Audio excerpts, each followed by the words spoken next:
Well, I'm here today at the Balkan Disinformation Summit, an incredible event really, which is bringing together practitioners in building integrity against disinformation from across the region and across the world.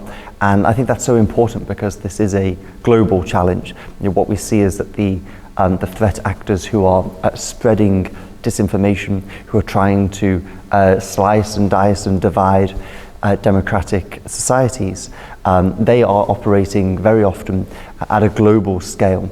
And now, of course, we also have problems with disinformation which are rooted within specific countries, and often domestic politicians can promote different narratives. But actors like Russia and increasingly China are not just focusing on one country. And that's why it matters that we are talking to each other and thinking about what collective responses look like, in the same way that we are doing here at the Balkan Disinformation Summit.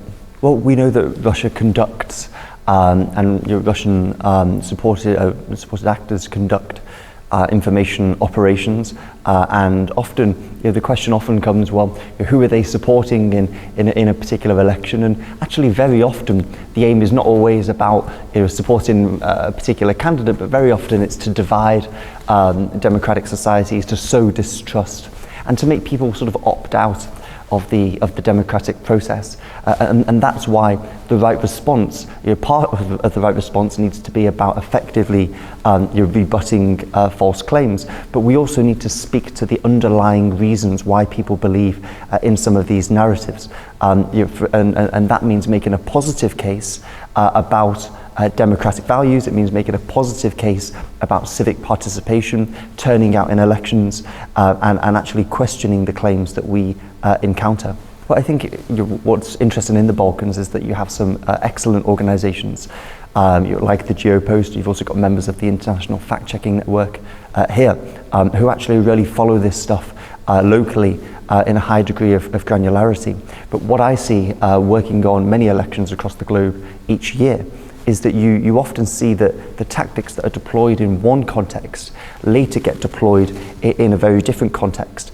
And so preparedness, thinking to the future of elections in the Balkans, must be about not just looking at our own previous elections, but looking around the world at other elections across the globe, knowing that the ways that Russia and other hostile actors try to influence democratic processes in other countries, tomorrow those tactics could be deployed at home. So this needs to be a global conversation about building resilience and forging ever more ambitious coalitions against threats to information integrity. Well, I would say that when spending my time here in Kosovo and speaking to people has just been the most inspiring experience. There are so many organizations doing fantastic work like the Geopost.